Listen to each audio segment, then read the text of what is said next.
All right. I think I'm live now. I think I'm recording.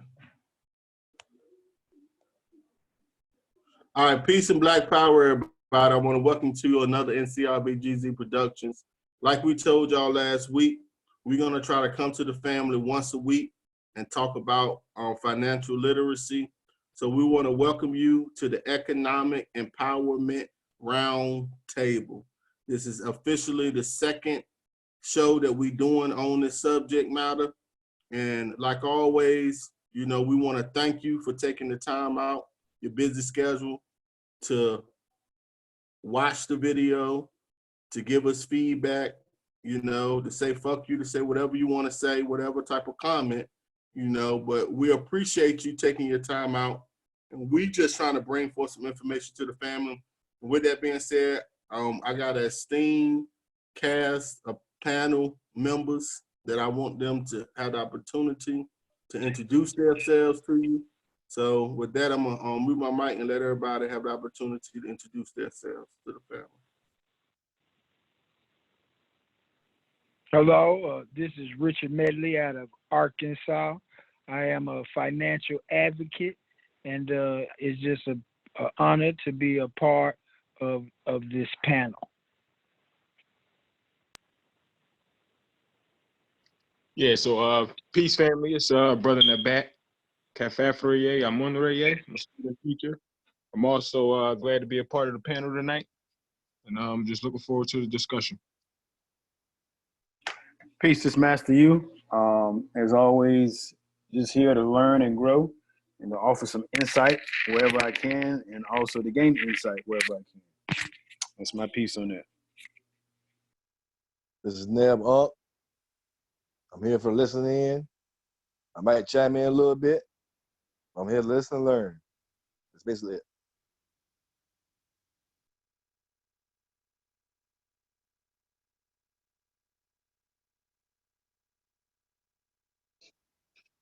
This is Montuhotep. I'm out of Chicago. I'm here to listen in on these financial abilities and growth. I'm just here to sit here and listen and learn. Appreciate the brother for giving me the link to come through and listen and be with the family. Right back to everyone. Right back. Right back.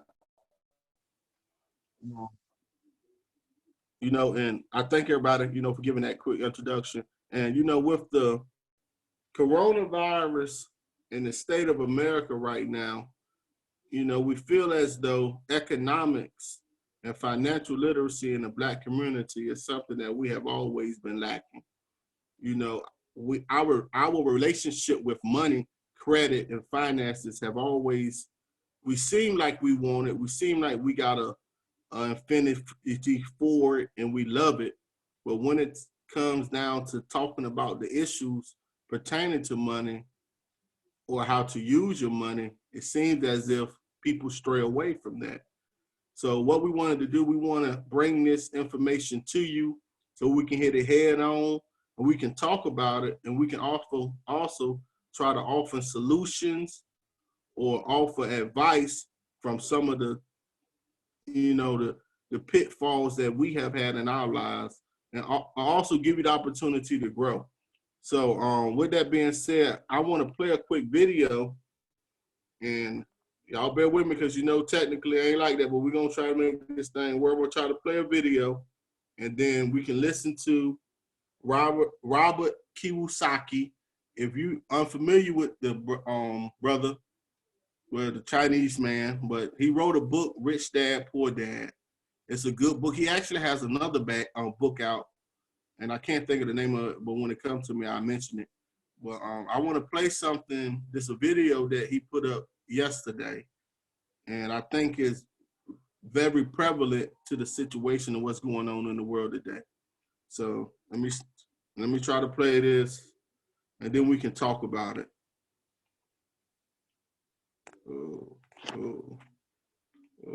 Let's see how that thing go there. All right, so no, man. Let me do this. Let me just do that. It's gonna be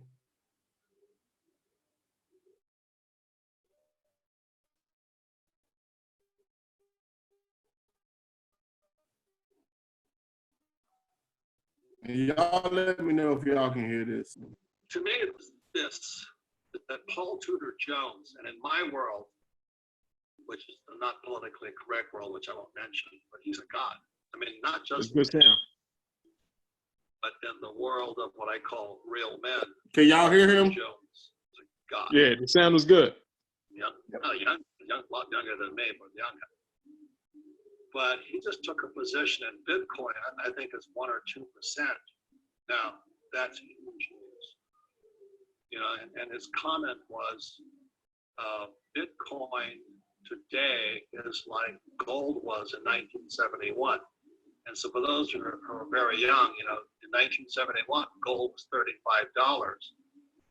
And in the next few years, gold ran up to $850.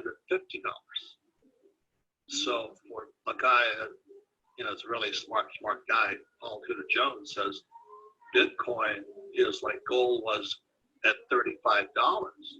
You know, I can only speculate, dream, and all this. And I'll say this again, you know, I'm not endorsing Bitcoin. I'm just anti-Federal Reserve Bank. I'm anti-Wall Street, and I'm anti-corruption. And that's very important. So my tweet, I forgot just a couple of days ago, or today, whatever it was, Paul Tudor Jones buying or endorsing Bitcoin and taking a position in Bitcoin means the US dollar is dying. So all you savers out there, all you people working hard for money and all this, you're the biggest losers of all if you don't get with the program. On the other side of the coin, you have Warren Buffett, who has 150 billion in cash. And Buffett is an old man, he's a little older than I am, but his ideas are old. So he's sitting $150 billion in cash because he refuses to get into equities because the stock market is too high. Imagine that. The stock market is in a bubble. He refuses to put his money in. Meanwhile, mom and pop got their 401ks, or they're counting on their teachers' pensions, which are going bust. And they're sitting there hoping the stock market stays up. Buffett won't get into it. And then Buffett trashes Bitcoin and he trashes gold. So the old guy is trapped between a rock and a hard space, hanging on to all this fake US dollars, billions of them. So about 30 years ago, 3 decades ago, the US, all the US guys in Wall Street started laughing at Japan, you know, because Japan tanked in the early 1990s. At one time, those may not remember this, but the palace gardens, the royal gardens of Japan were worth more than the entire state of California at the top of the bubble. You know, real estate was going through the roof in Japan, just like it was in America a few years ago, and it blew. But Japan never recovered, and they've not done what I call bite the bullet. They've not fixed the problem. They just hang on, and they keep their central bank, the Bank of Japan, keeps buying ETFs. But Americans for 30 years have been laughing at Japan, saying, "What's wrong with you guys? You're buying ETFs." Well, just yesterday, the US Fed started buying ETFs. There's rumors it's going to buy student loan debt, which is good for the students. But the basic Fed is doing its best to, quote, print money, find a way to make some excuse to create money, to get fake money into the system. Once again, the dollar is dead, it's dying. So when I look at everything out there, you have gold, you have Bitcoin, you have Paul Tudor Jones, you have guys like Ray Dalio of Bridgewater, another stud in the hedge fund world. And he's recommending people buy some gold. Central banks are buying gold. And Bitcoin's on fire right now because, you know, Bitcoin takes a lot of energy, you know, or either electricity. So what that means is that the emerging countries with oil are guys that hate us. Like Venezuela has a lot of oil. Iran has a lot of oil. Iraq, Bulgaria have oil. So they're going to start producing Bitcoin cheap because it's the way of beating the corrupt US dollar. So that's why that tweet I put out a few days ago or today, whatever I did, I'm so blind today. But this is really bad news for the US dollar. It's bad news for anybody who is working hard for money and saving money and investing money in the US stock market. The stock market is strong today. I don't think it's going to be strong for much longer. Who knows? nobody knows, because when the crash comes, it just crashes at high speed. So that's really what the tweet was. And again, I'm not endorsing anybody do anything like buy Bitcoin. I'm just saying Bitcoin operates outside the corrupt Federal Reserve US dollar banking system. That's why I love it. And so I don't know who this guy Satoshi Nakamoto is. He's Japanese like me, but probably the only smart Japanese guy out there, if he exists. So I think it's a very exciting time, and it's really going to depend upon what you look at the world, how you see the world, and what you're hoping for in the future. A lot of people say, oh, when's the economy coming back? I personally say the economy has moved on. And that's why I tweet. I end almost every tweet with buy gold, silver, or Bitcoin. Invest to get out of a very corrupt system that's dying. There's going to be plenty of money in the US because the US dollar is the reserve currency of the world, which means most of the world's debt is denominated in US dollars. But that's not going to last much longer. So that's why if you can, and why you still have to go for gold, silver, Bitcoin, and those who don't have much money, silver today is $15 an ounce. That's 70% below its all-time high of $50. So if gold and Bitcoin make this run, those of you who don't have much money, you still have a shot at silver. So this is not a time to be, buying, holding, and praying fake dollars. So that's why that was that tweet on that. It's really good news. And I'm glad Paul Tudor Jones and Ray Dalio are shifting out, where the old guy, Buffett, is trapped. That was that tweet. All right, y'all. So, y'all all heard that, and the gist of this conversation that Kiwu was talking about is the fact that the Fed is looking for reasons to print money, because the dollar and our economy is so bad that they are looking for reasons to print money, basically keep the dollar alive. So, with the changes that's going on in the world and the economy that this coronavirus has caused, or the perception of the coronavirus has caused, we are moving into a new era wherein we need to adapt to the financial changes and the swifts and the ups and downs that's about to happen. So we need to get ahead of this thing and don't wait until the ship is already moving to try to swim to catch it and get on board. We need to be in front of this ship before it starts moving. And with that being said, that's why financial literacy is such a big topic and something that we must handle. So now I want to make this disclaimer. You have other on Kiwu to listen to. You have some people that do not agree with him. So I want to be balanced with it, because everybody don't agree that the dollar is going to fall. But what we do know is that precious metals, gold, silver, cryptocurrency is a form of insurance policy just in case. So just like we have life insurance to help pay if when it's time for us to transcend, well, Bitcoin, silver, gold, also hard assets is another insurance policy that we should have in case the dollar do fall. And, if it do fall, it's going to fall hard and it's going to fall overnight. And with that being said, I want to open it up to y'all so y'all can, give me y'all comment, add on, to what y'all just saw, what I just said. Hey, Stuart. I think that was a pretty good summation, and I agree with you. And it's something my mama used to say. She said, "Don't keep all your eggs in one basket, except for having children."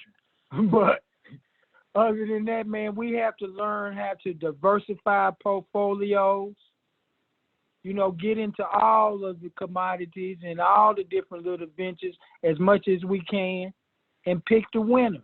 Now, I like stocks, and I tell you this for a reason. I like stocks because it has a history. It's just like your credit. When the 35% of your credit is history. So since stocks has a history that's over 100 years, I can't just put that down. But I'm also into Bitcoin. I don't get the little coins. Maybe other people should, but I get the basic one, Bitcoin. So I'm into that. I'm into the silver program with you. I appreciate that. And you're right, $2 to give me a piece of silver. I mean, how can you lose on that? And on that, when he mentioned that the silver high was once $50, okay. We know that crypto, the Bitcoin, was once 20,000. It's finna cross 10. So I'm looking forward to get in at 10. I buy a little bit under 10, and I want it to cross 20 or even more. People say it could be even more. I don't know, but I'm going to find out. The silver, we know that's forever.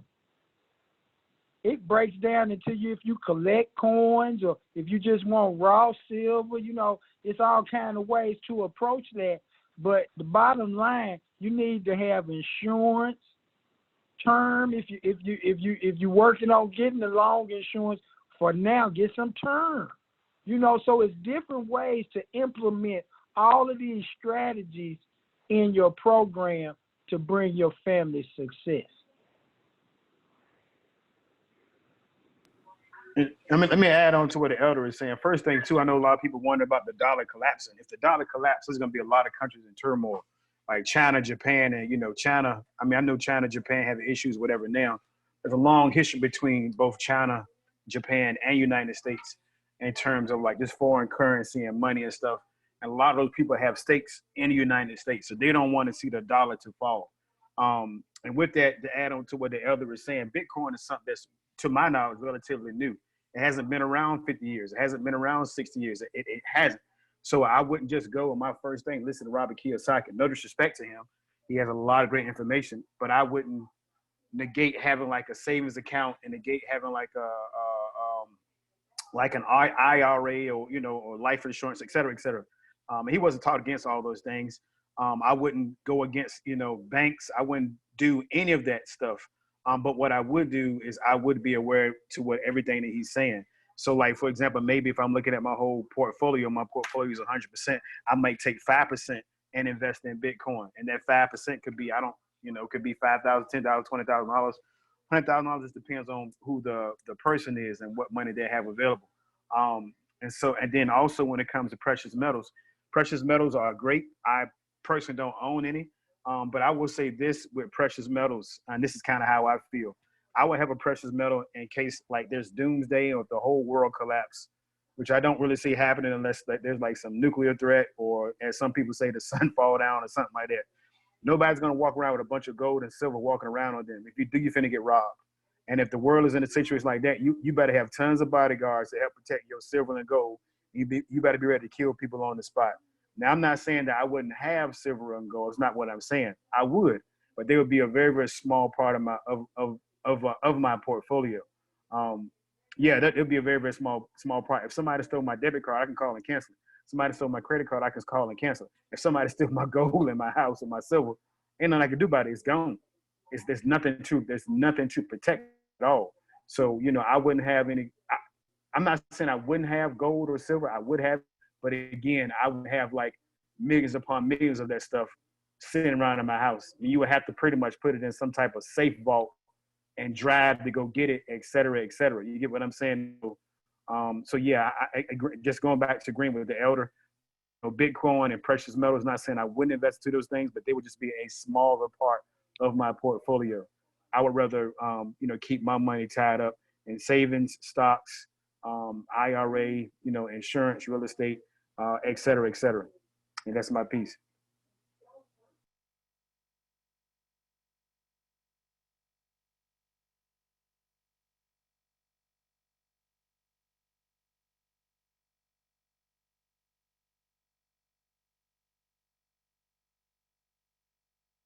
I wanted to comment on one thing that was said by Robert Kiyosaki. He spoke about how Bitcoin is operating outside of um, the United States monetary system, and not even just that. You know, the entire International Monetary Fund, uh, which has a large impact on the world, on the world's currencies in general as well. So I got the point that, you know, that he was definitely referencing Bitcoin as a uh, as a powerful alternative currency. We know that cryptocurrency is the next wave in general. So the key that I got from that is that we should focus on, establishing forms of wealth and alternative currencies that are not operating under the International Monetary Fund, or, you know, just the, you know, Western currencies in general, whether that may be, you know, silver, gold, you know, Bitcoin, carat bars, you know, the KCB coin, different cryptocurrencies and things like that. So just in general, you know, he's just telling us to prepare and be mindful of the times that we in, and the fact that, you know, the markets could crash, definitely. So I definitely agree with what you brothers are saying. You know, put your eggs in more than one basket, and that's pretty much what we want to focus on.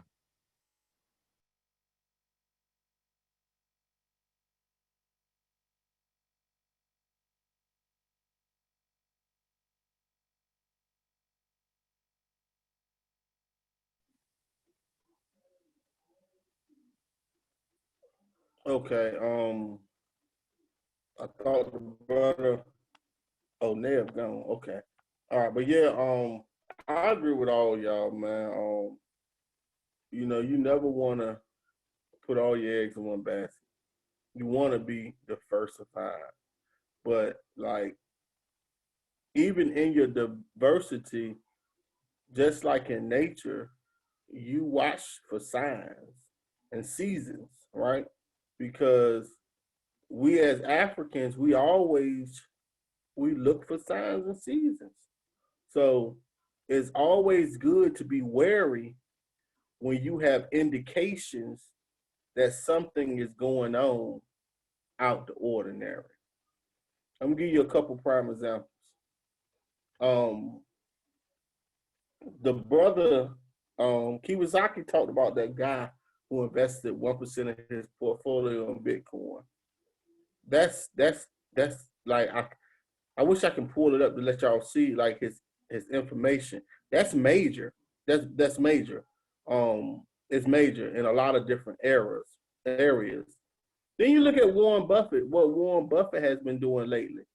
You know, Warren Buffett took a lot of his stocks out of the bank. Which bank was it? Wells Fargo. One bank, he took like 80% of his shares out of it. Mm-hmm. And then he took the airline company. He took like 80% of his stocks out of an airline company also. Then there was an article that Visa applied for a patent for cryptocurrency in November 2019, and they just got passed the opportunity to start creating their own form of cryptocurrency. So, and with this coronavirus, like been said plenty of times, in certain places, they're not even taking dollars now. You got to use your debit card or your credit card. But like basically what I'm getting at, that the economy is shifting. It's a shifting going on right now. And the way that we used to do things might not be the way to continue doing it. Now, when he talk about the value, we all know the value of the dollar is about gone. And you know, something I alluded to on a show before is oil is traded. When he brought up oil saying that these other countries are going to start making their own type of currency, meaning digital currency, to avoid the sanctions of the United States, because oil is mainly traded on the market on the big scale through the petrodollar. That is basically standard of which oil is being traded. But I mentioned this before that China overtook the United States in the consumption of oil, and that's being traded. China surpassed the United States. It was actually in 2017 when they surpassed it, and haven't looked back. So China is pushing for oil to be traded in the yuan and their currency because they don't want to be paying for oil in petrodollar in these Middle Eastern countries. So what we have going on right now is a shift in power. This is what's going on right now. We're in the midst of a shift of power as far as the dominance in currency. Things are changing. And in the midst of these changes, we need to be prepared. Because like Master you said, there's no way that we all will be walking around with gold. And can somebody mute their mic? Because I'm hearing a lot of static. But there's no way that we're gonna be walking around with gold and trading gold, to pay for things. Because like you said, you will get robbed. But like Carrot Bar has a debit card that you can swipe and pay for your merchandise with that gold, like you're using dollars. So, like, it's ways that the gold and the silver can be spent, but at the same time, we're not going to be walking around holding that gold in our hand. But this is something that I'm not like him. I don't think the doomsday going to happen that. I give it 5 years. I say we got 5 years, and I think after 5 years, it's a wrap. As far as the dollar is concerned, and that's my personal opinion. I'm giving it 5 years, and with the cryptocurrency, the thing is that it's decentralized, meaning it's not centralized, so it's no bank that controls it. With the crypto, it's the computers all over the world, and the system of the computers mining it is what controls Bitcoin. So the only way you really could kill Bitcoin is you have to stop all the computers from running around the world. Not internet either, because a lot of people think that you got to have the internet to have the mining of the Bitcoin. No, you don't. It's the computers running. And I seriously doubt that they will be able to stop all the computers from running all around the world. But what I do believe is that they're going to come up with their own digital currency. This is what I do, but I believe that eventually the United States is going to come up with their own type of digital currency and force us to have digital wallets, because the Democrats was already talking about giving us the stimulus money in a digital wallet. And so I can already see that coming down the road. But, I want y'all to jump in. That's my piece. But I do think that this war over this oil that we not talking about, because gas is so cheap right now because of that war between OPEC, the Saudi Arabian, and Russia. And OPEC, they had some beef going on and they split. And so the Saudis started pumping as much oil as they could, and the price of gas dropped. And so Russia started dropping their prices, but they came up with some type of solution about like a couple weeks ago. And that's when gas hit a standstill. And as you can see, it's starting to go back up already. Gas prices are starting to rise already. And that had a lot of people trying to blame that on COVID. That ain't got nothing to do with COVID. That just has that between that the beef at the OPEC overseas with Russia and Saudi Arabia. That will cause gas to drop. But they already done fixed their problem with some. So you can expect gas prices to start rising. Where I'm at, gas done went up about 23 cents within like a couple of days. So it's starting to creep back up. Hey, Stuart. I was looking on the internet since I'm just on the phone, and you was talking about Warren Buffett, and it gave me opportunity for us to bring some clarity. And I tell you exactly what he dumped. He dumped Bank of New York, which is slash Mellon Bank. I think they do a lot of the refunds and whatnot. We got Delta Airlines that plays into your oil thing. Goldman Sachs, that's the banking industry I think we've been trying to nail. Goldman Sachs, he dropped Southwest Airlines, playing into that theme again, and U.S. Bank Corp. So those are the big ones that he dropped. I would like to go on to Bitcoin just for our reference. Right now it's at $9,582 for a coin. And one last thing, the government, I believe, may be having that Bitcoin you're talking about. So we might need to research the USD stable coin. It's a stable coin backed by the US dollar.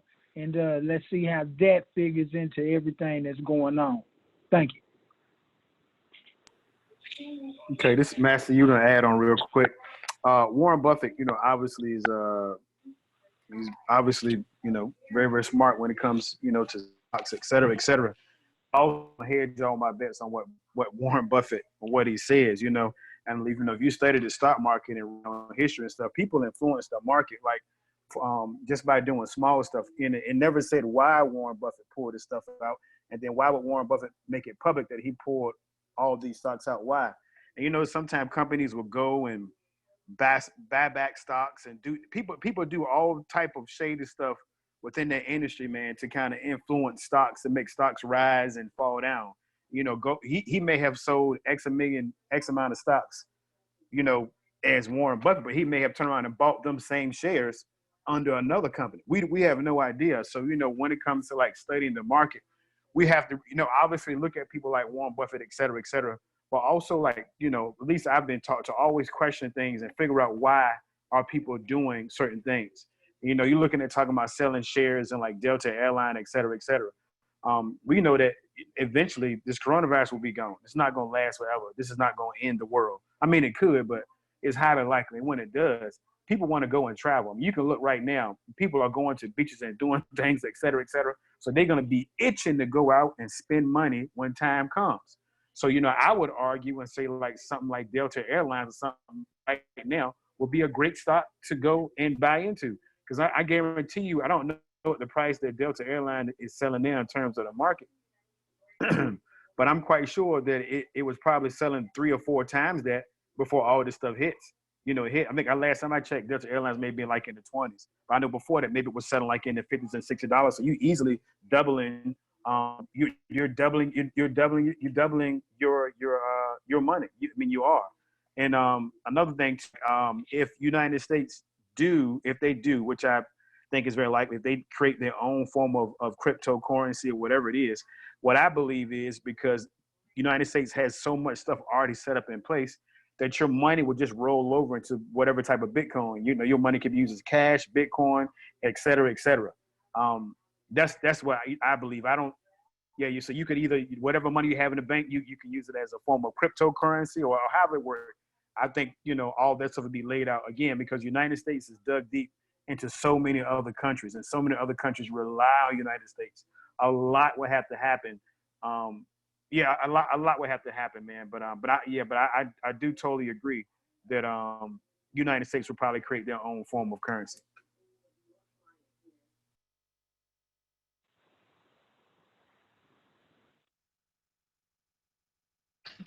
Hey, look, can I show y'all something real quick? I'm gonna share my screen.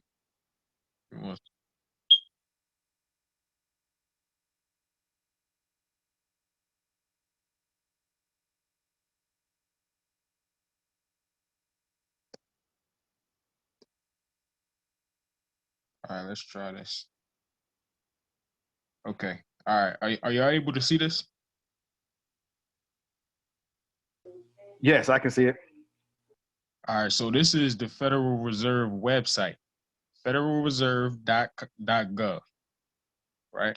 And we can see that on February 5th, they had a meeting, right? And this meeting was conducted by the governor of the board. His name is Lael Brenard, and this particular meeting was on the digitalization of payments, currency, and basically what they was talking about is considering establishing digital forms of currency, i.e., cryptocurrency. And we can see it right here in the first paragraph. He says it. He says on the second sentence, digitalization is enabling customers and businesses to transfer value instantaneously.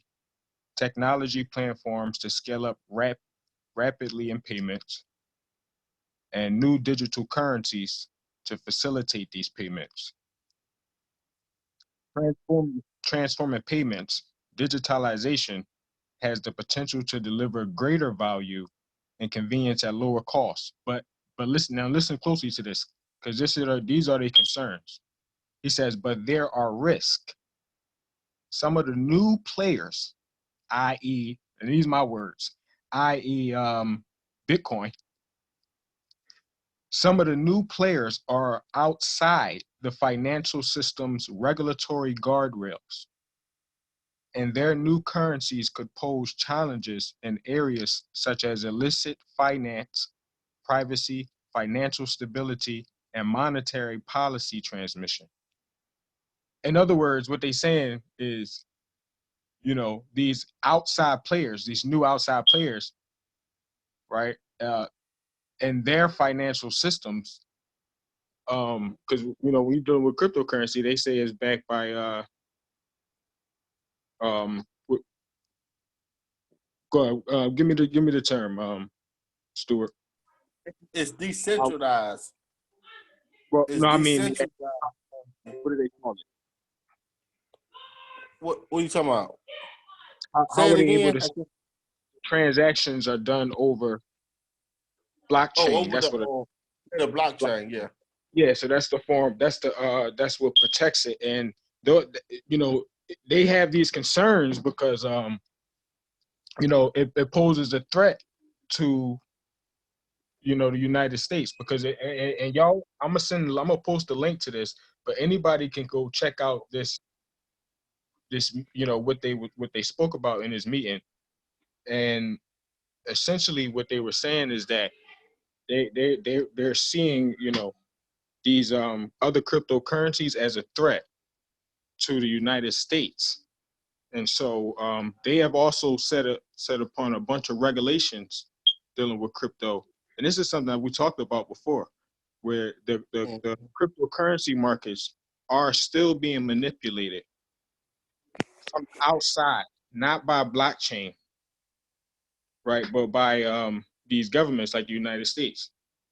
And you'll be able to read it right in this document, where they start putting in certain regulations to make it difficult for different cryptocurrencies. Like that's why you're not able to easily use cryptocurrencies in different states. You see what I'm saying? Like Bitcoin is getting approved in certain states, but it's a slow process because the federal government has already set in strict regulations that make it difficult for a lot of these cryptocurrencies to be used as far as retail in their own states. And y'all can read about this in this particular document here. But like he says it here. He says that we are committed to closing the gap between the transaction capabilities and the digital economy and the underlying payments and settlement capabilities. Recognizing that consumers and businesses across the country want and expect real-time payments, and the banks they trust should be able to provide this service securely. So In other words, they want to establish their own cryptocurrency, their own form of digital payment, and that's regulated by the federal government. One of the things they kept bringing up in this particular document is the concern that they don't have in place federal regulations to control retail payments right now. Yep, facts. They don't have any regulations. So that's one of the, that's why they called this meeting, so that they could establish these regulations. This happened back in February. Mm-hmm. You know what I'm saying? So I'm just sharing this so, we could also be mindful and be careful, that just be mindful that they're also manipulating the markets. Let me see. I came across another document where they actually mentioned that. Yeah, while you looking for it, I can jump in. See, what they did was All right, jump in. they put Bitcoin under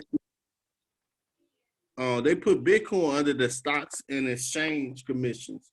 And what they was doing, this is when Bitcoin was taking off around $15,000, $16,000 per coin, and it got up to 20,000. What they did was they allowed these hedge funds firms to start investing in Bitcoin. And what they did was they started investing in it. And what they did, they stopped the momentum because the SEC stopped allowing different states, because you had a lot of exchanges. I was a part of a lot of different exchanges back then, but the SEC had it so that different states, you couldn't be a part of these exchanges. So a lot of these exchanges started going offline, like Bitrex, but Bitrex back up now. A lot of exchanges started going offline because they couldn't comply with the SEC standards to have their exchange open so you can trade the Bitcoin. See, what the United States is trying to do, they're trying to control it through the Federal Reserve. They want to be able to control the, not only, they want to be able to control the value of the cryptocurrency. They want to be able to regulate it. It's not to keep us safe. It's so the banks can be in charge. Basically, the Fed can still control it. Right now, they can't control it. They can try to manipulate it. Like when Bitcoin, right before it had, Bitcoin got up to $10,000, and one of the whales, a whale is what you consider somebody that own a lot of Bitcoin. That whale sold a lot of his Bitcoin. He sold like $1.5 million worth of Bitcoin.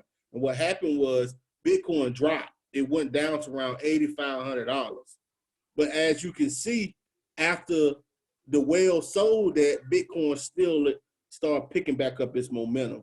So what they did was they got these hedge firm people to invest in Bitcoin, and they also started complaining. See, once they got in, they started complaining about certain things. So they tried to and have people complaining, trying to get the SEC involved to start making regulations for the Bitcoin, because this was the plan all along. You get people to invest in it, and then they start making complaints about what's going on. Oh, we need regulations. We need the SEC to regulate what's going on. And they tried it. And what they did, they just stunted the growth, meaning they slowed it down, but they don't have control over it. And they're not going to get control over crypto. But what the government is going to do, they're going to ban certain type of cryptos. They're going to come out with their own blockchain. They're going to come out with their own currency, cryptocurrency. They're going to have different forms of cryptocurrency that you can use to make it seem enticable. But certain ones, they're going to ban. You're not going to be able to use them unless you have a vault or a wallet that's offline. So, and there's ways that you can have your cryptocurrency where it's offline and it can't be traced. And once it can't be traced, you can be in the dark web and still using it. But it's certain things you gotta have. Like you gotta have the things at your house where it don't show your IP. And you can buy these things so it won't show your IP address. They keep turning so they can't circle in. There's a lot of different things that people can do. Actually, I should do a show on that, but I got to get back into it real hard. But but they coming though. But right. No, you're 100% right. And I found it. I actually have it here. Let me share my screen one more time, and I'm gonna let somebody else jump in right after this. Just wanted to show it. All right, so here, right? And this is on the Bitcoin website. Y'all can see this, right?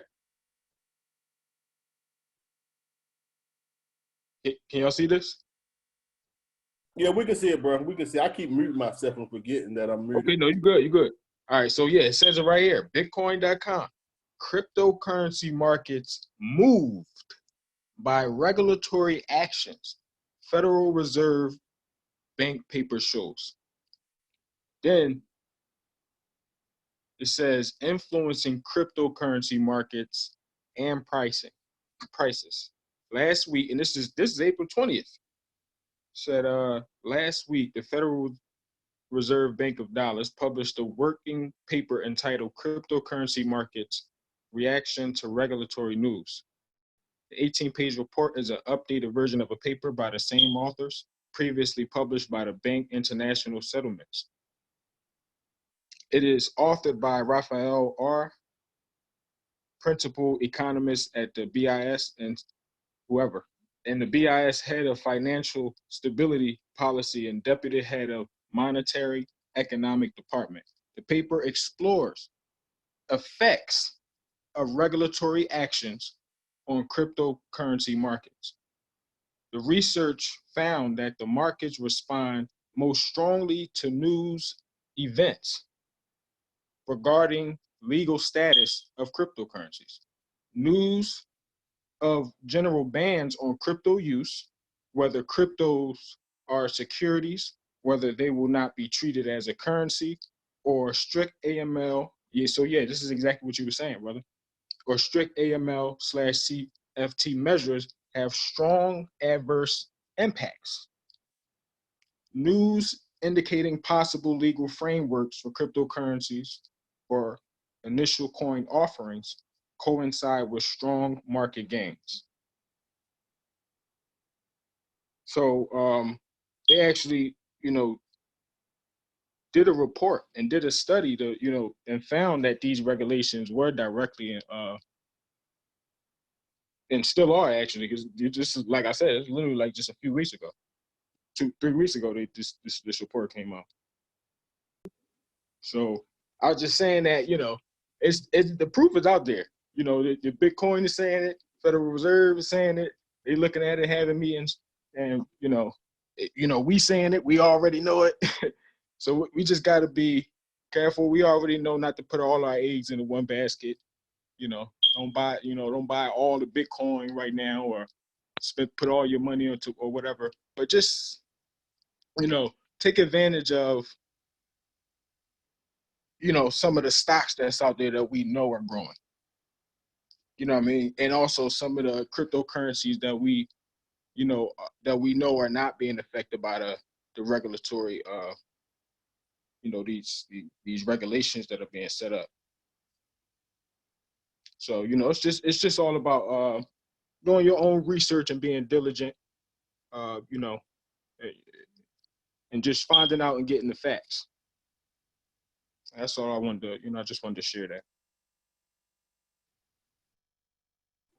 Yeah, man, them devils is bad, boy. Listen. Hey, they crazy. But look, I wanted to share. Let me share my screen. I want to share my screen. I'm gonna turn some around because I want to. Master, you were talking about Warren Buffett. I'm gonna tell you why Warren Buffett is getting rid of them airplane stocks, because the United States. Where am I at? I need to turn. They what they did was they stopped allowing passports. So what the United States did was they stopped issuing passports. Here we go. United States stopped issuing passports except for life and death emergencies. This was like, what's the date? April the, can y'all see the April the 3rd, 2020. So the United States has basically stopped issuing passports only for life and death emergencies, meaning they not letting people leave or come in. They've been stopped letting flights come in. So with that, the airline companies are going to take a hit, and I don't know which one's going to survive. And I don't think Warren Buffett knows at this point which one's going to survive, because it ain't up to them at this point. It's basically up to the Trump administration who they going to give money to. Because I think he gave money to Boeing. The last time a budget or something was passed, he gave Boeing money. So I think Boeing would be a good bet. But some of them, I think, is going to flop in this. You're going to have some that flop emerges. And also, I was reading an article that Amazon supposed to be buying AMC theaters. Like Amazon's supposed to be buying AMC theaters. So if I would be looking into that stock, Amazon, because I think once they buy the theaters, their stock's probably going to rise. But I was reading an article that's saying that they was thinking about buying AMC theaters. So that's another industry that's taking a big hit right now, is the theaters, because people ain't going to the movies. So and a lot of these companies are not prepared to survive this financial crisis that we're in. A lot of them are going to be merged. So, you know, the movie theaters look like some. Also, I keep mentioning the hotel systems, the motels. You know, it's not looking good for them because people ain't staying in motels. So, you know, some of these companies are in dire need, and I don't know how much longer they're gonna keep sending them money, because the more money we printing, the more we get in debt. I think I was reading something saying, like, I forgot how much, is 300 billion in debt we at or something, and they keep printing like 30 trillion. Yeah, we so much, and they keep printing more, going more in debt, and like eventually the rooster's gonna come home. Whatever they said, chickens come home to roost. Eventually, them chickens gonna come home. Somebody gonna cash this debt in, and it's gonna be the people that the middle class and the lower class is gonna be the ones that this debt is gonna fall on, man. And we need to get ourselves in position, so if it do happen, that we don't get caught up in our dollars being ciphered away. The brother, Elder Ramesu, he sent me a video on Messenger probably like 30 minutes ago about a sister queen who, I guess Facebook deactivated her page. It was hackers. They deactivated her page, and they sent her a link and told her to download this program. And she downloaded the program, and they wiped her bank accounts, her business account. They wiped her out clean. They stole everything that she had within a 5 to 10 minute window. So all her money that she had in her bank accounts was gone. I'm bringing this up to say that when the economy goes, when it crashes, it's going to be like that within 5 minutes. It's not going to be a fore enough warning for us to decide to start, oh man, let me hurry up and buy this or buy that. It's going to happen overnight, just like what happened to that queen. Her money got just taken overnight. When the economy goes, just like Venezuela, when it went overnight. It happened so fast that you don't have time to react. And we just need to have ourselves in a situation that we don't have all our eggs in one basket, even with Bitcoin. You don't want to put it all in Bitcoin. You know, you want to be diversified in different areas that you have it in. But wherever you have certain things that you want to look at the idea of, you know, I may lose this. And am I okay if I lose it? You know, what is my contingency plans?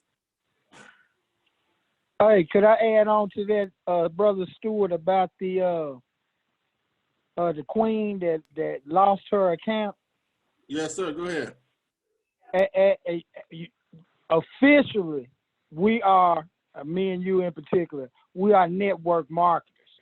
So I'm really glad you brought that up from the standpoint that I never seen. I always ask the person when they come in on something on one of my posts, I always ask them when I get them in Messenger, when I want to send them a particular video or whatnot, will you watch my video? And I said that because you don't want to use your phone and open up something from somebody you didn't request. My wife actually did that, and she actually got hit, and that was recently. So, and I get those kind of messages. Your phone will be deactivated if you don't do something. They have it in blue, and you're supposed to hit that link. But never send the link just unannounced, and don't open anything that you didn't request, because that stuff, what you're talking about, is real, and I've seen it happen. And just to promote our thing, we do offer identity theft. So, once again, somewhere we can drop some information to people who want to protect themselves. That's what we do. And I can get. Go ahead. No, you go ahead. Go ahead, Sarah. I'll wait. Go ahead.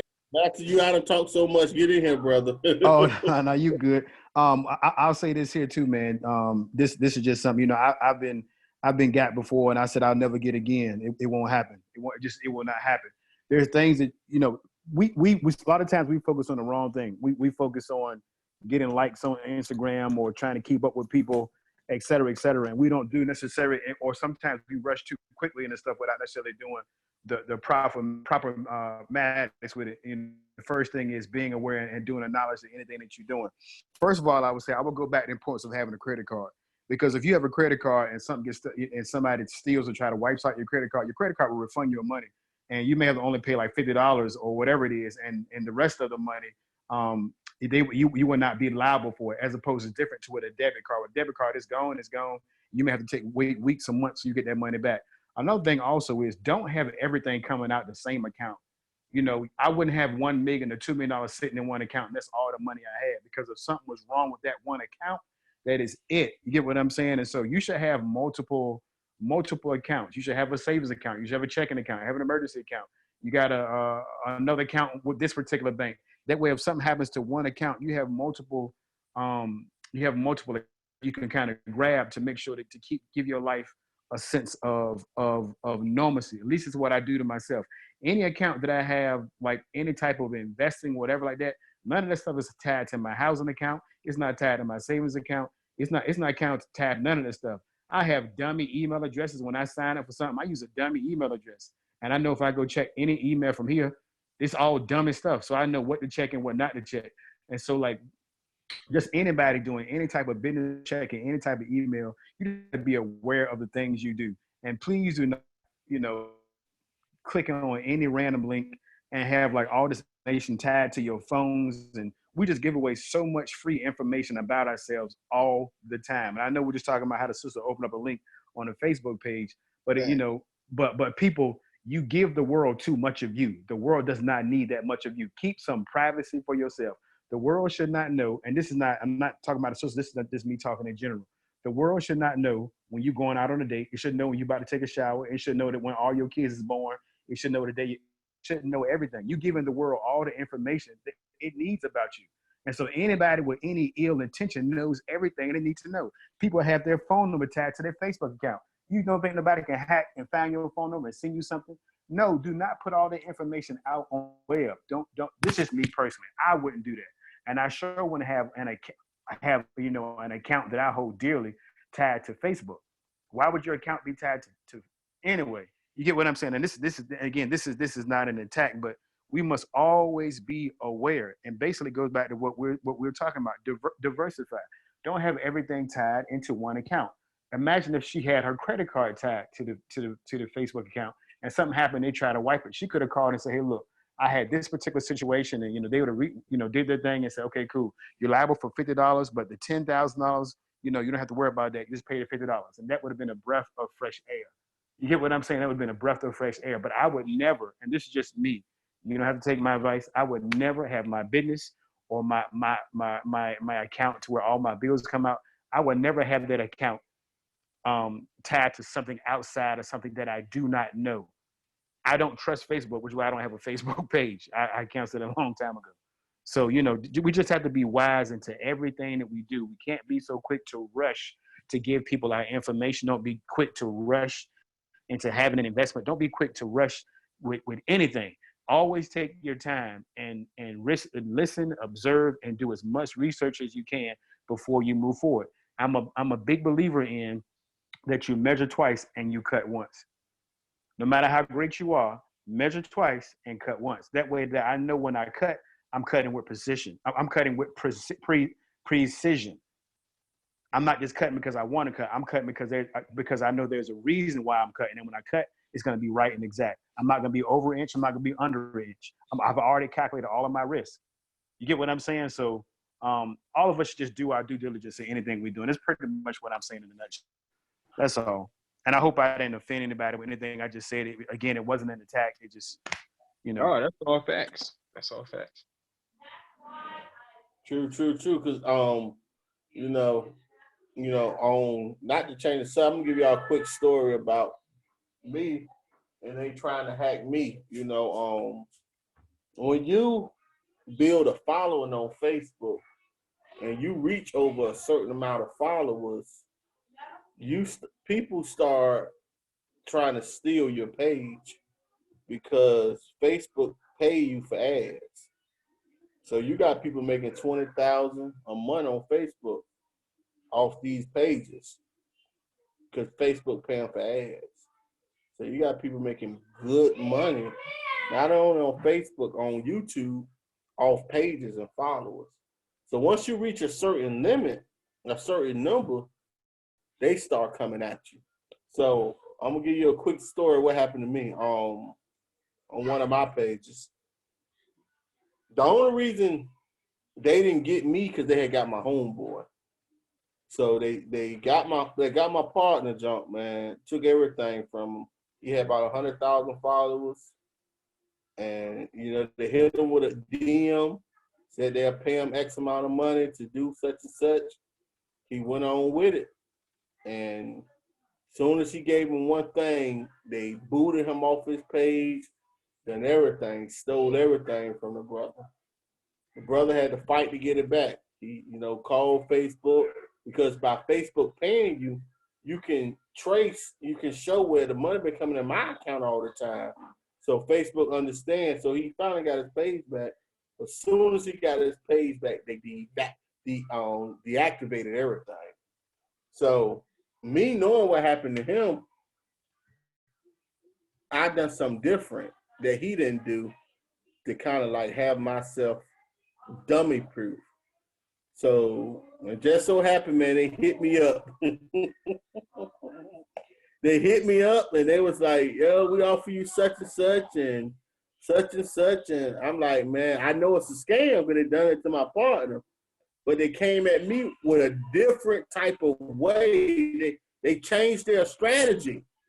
Came totally different with me.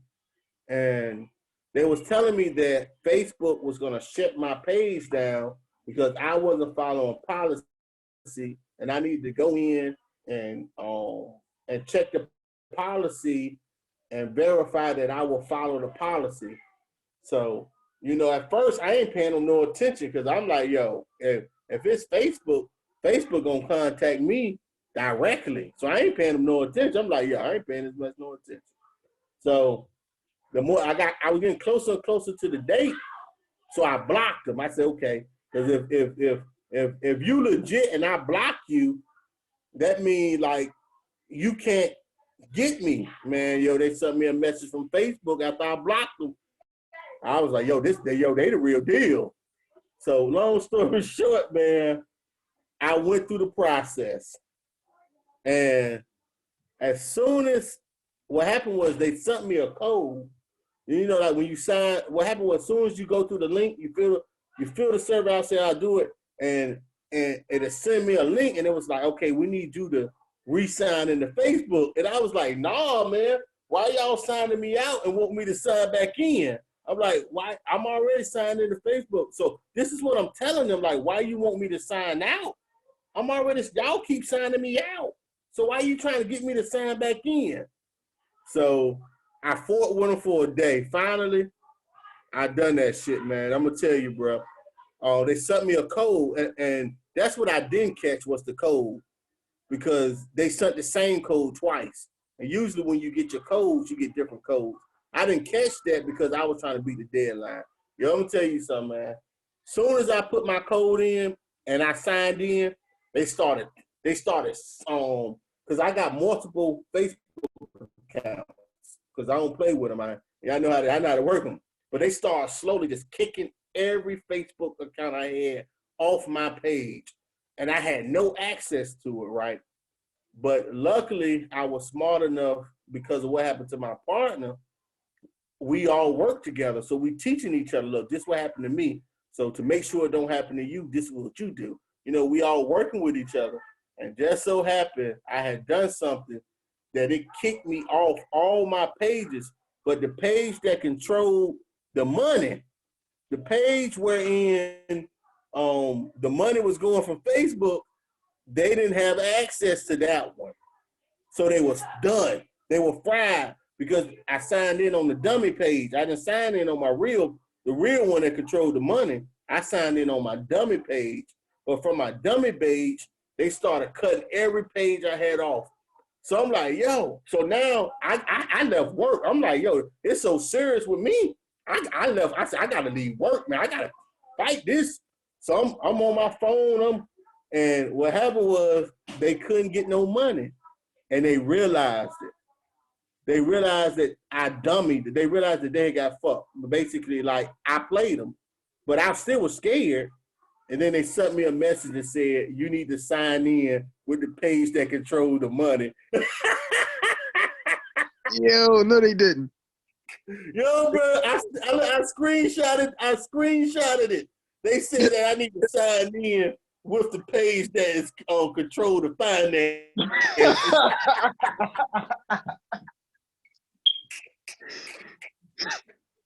Yo, but I'm gonna just tell you, yo, these scammers, Man, boy, cook gracious. yo, these scammers is nice with it, bro. And to this day, so I changed some more stuff up, but they still sending me messages. And now I done went through this, so now I just I ignore them. I don't care. Like, if you're gonna shut me down, just shut me down. I don't care no more. But they done put, yo, I'm telling you, they come after you, man. They come after you, and they do it so fast, man, that you can't counter it. But when he realized he couldn't get that money, and I was like, ha ha, you dummy. Yeah, I was talking shit to money, brother. So now but this is the worst thing about it. After they do that, Facebook will deactivate your page like they did to my partner. After they stole his page, he got it back. They deactivated. Well, what they did with me, they couldn't deactivate my page because I had it set up. So I had dummy administrators, so they didn't know which one. But what they did was they cut my damn money. What they did was they stopped my bread for that one page. But it's coming back though. But yo, they dirty with it, man. So yeah, they real slick. I felt that sister when I read that. I felt her pain, man, because when they was taking mine, my stomach was dropping. Because I'm like, yo, you know how hard I worked to get this? Where is that? And now my other pages, they coming after my other pages. They sending me messages. Yeah, but I don't pay it no attention. But yeah, man, it's crazy with these hackers. But I don't want to get too far away from financial literacy because we trying to talk about financial literacy. But I did want to put that story out there, man. So they serious with it, man.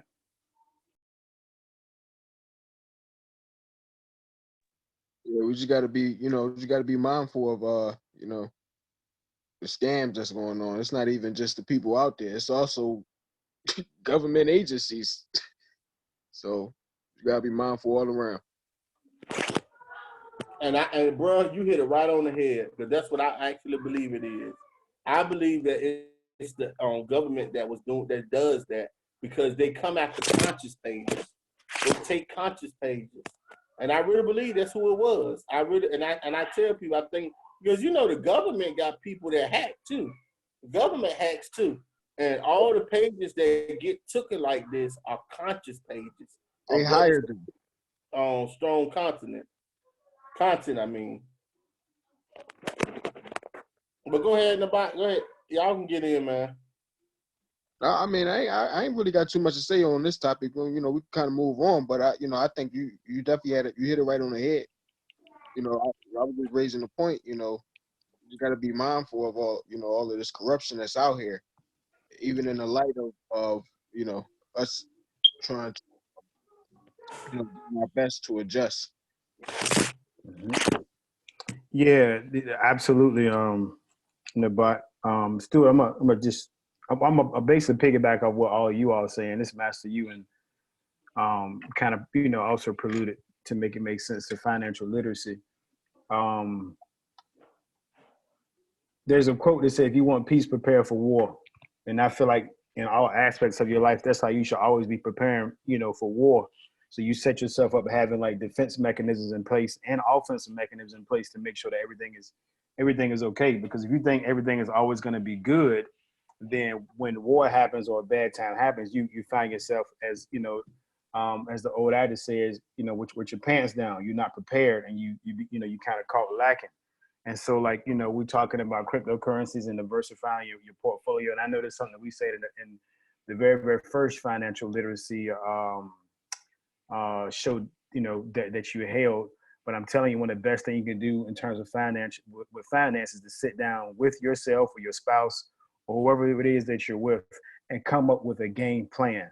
Because if you do not have a plan, you will find yourself spending money and losing stuff and not knowing. You don't know where money is going. You don't know, and you will say that you can't afford things that you actually can't afford. But you have to have a plan.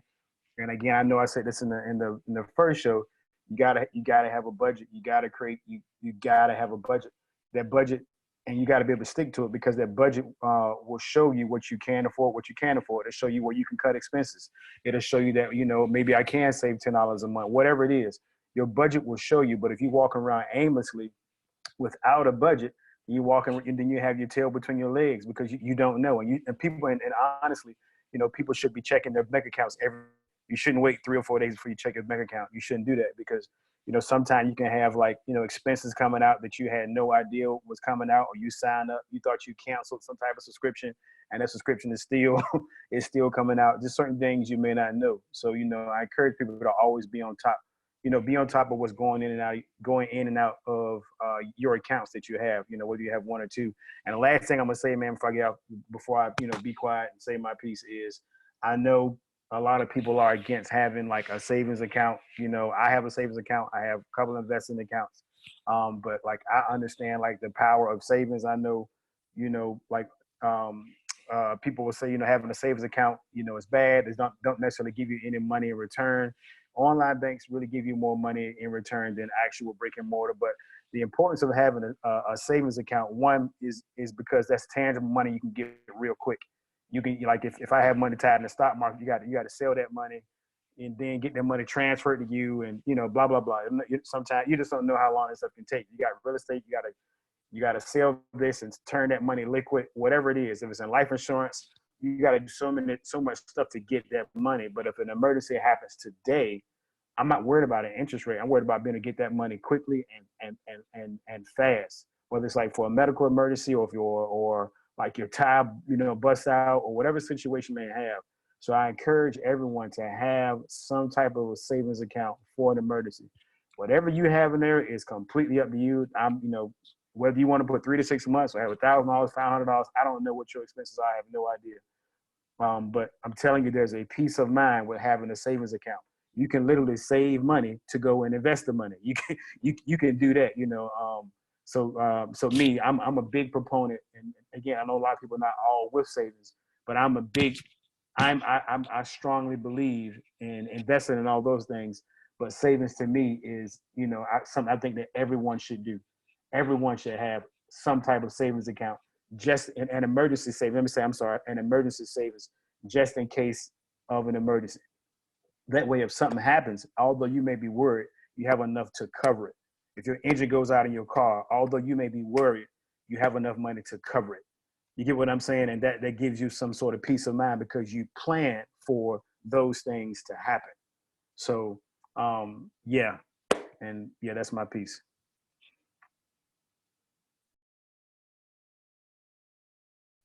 Yeah, I'm with you, man. That's why my thing is the money market and savings accounts. because they do, before this economic corona stuff, they were paying off more interest. It changed now, but I'm with you, brother. I'm big on that because I done had my car to break down, and I wasn't financially in a situation to get my car fixed and end up having to go in debt to get a car fixed that I wasn't even finished paying for. Get what I'm saying? So I've learned my lesson. And you're right. You want to be prepared for that rainy day. Because it's going to happen. The question is, you just want to make sure you're ready for it when it happens. Absolutely. With that being said, you know, I don't too many more. Y'all got too much more to say. What I do is I'm gonna give everybody opportunity to close out, and you know, we can talk afterwards about the next show. But I want to give everybody opportunity to close out. Yes, it was definitely a good meeting. We addressed a couple of different. I was glad to be a part of the panel. So look forward to the next discussion. I would second that. Great meeting. It's just good to get some good information. It made me look for certain stocks and get a different opinion on certain things. So I appreciate your time and your energy getting this knowledge, man. And the bottom line, we just need more communication, more eyes on the prize, and eventually we'll get there if we keep digging. I second everything the elder just said. I don't even have nothing else to say. I second that. And I third it. So we thank everybody for taking the time out to watch the show, man. Give us a thumb up, like the video, subscribe to the video, to the page, NCRBGZ on NCRBGZ Productions on YouTube. Y'all subscribe to the page. We upcoming and growing. And we appreciate y'all. We love y'all. And remember, we're going to do this once a week. We're going to talk about economics, economic empowerment, because our freedom depends on us being able to free ourselves economically of financial slavery. Because we can free ourselves mentally and we can free ourselves spiritually and physically. But if we ain't got no money, what are we going to do once we get free? That's the question you got to ask. So, you know, we got to make sure that we play the money game, and we need to have a good relationship with money and stop thinking that we have to be broke. We don't have to be broke. There's no poor righteous teachers. That don't mean that you got to be a poor, meaning financially poor, righteous teachers. You know, we don't have to wait to the afterlife to get our heaven. You know, money is a tool, and there's different, money ain't the only type of tool that you have to use in the world that we live in. You drive a car, that's a tool. You know, if depending on your job, if you build things, a tool is a hammer, a nail. You know, some people, businesses, a tool is the computer. Money is a tool, and we need to use that tool to help us. With that being said, peace and Black Power, man, and I'll see y'all at the next show.